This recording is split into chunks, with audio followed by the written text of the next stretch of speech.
नाही मला आता त्या मला खूप मोठा दुश्मन समजतात, माझ्याबद्दल खूप खालच्या पातळीचे वक्तव्य करतात, परंतु त्या माझ्या भगिनी आहेत आणि मी त्यांना माझा सल्ला हाच आहे की आपण डॉक्टर बाबासाहेब आंबेडकरांच्या विचाराचे गुणगान आपण गाता तेव्हा डीपीडीसीच्या कार्यपद्धतीचं आपण अवलोकन करावं, त्याचा अभ्यासही करावा. डीपीडीसीचा कुठलाही निधी हा कुठल्या सचिन कल्याण शेट्टीच्या नावे येत नाही, कुठल्या देवेन कोटेच्या नावे येत नाही, ना कुठल्या प्रणितीताई शिंदेच्या नावे येत नाही.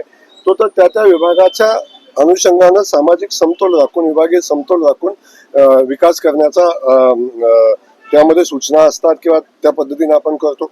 मला एक सांगा, सोलापूर शहरामध्ये डीपीसीतला किमान 125 कोटीच्या आसपासचा निधी खर्च झालाय. तो सोलापूर शहरामध्ये खर्च झालाय ना, तो पाकिस्तानमध्ये खर्च झालेला नाही.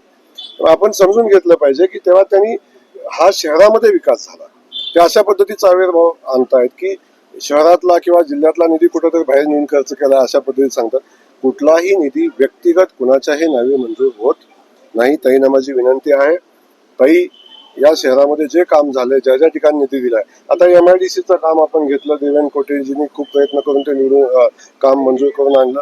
त्याच्यासाठी आम्ही जो शेअर दिला डीपीसीतनं दिला 12.5 कोटी रुपये दिले, आम्ही महानगरपालिकेने दिले. आता ताईंना आमचा प्रश्न आहे की बाबा तो देऊ नको का? त्यांनी शिफारस केलेल्या कामाला मंजुरी मिळत नाही. ताईंनी खासदार साहेबांनी जी शिफारस ताईंनी शिफारस योग्य वेळी केली पाहिजे. जेव्हा कामं मंजूर करतात तेव्हा केली पाहिजे आणि ती दिल्लीतनं न करता इथं येऊन केली पाहिजे.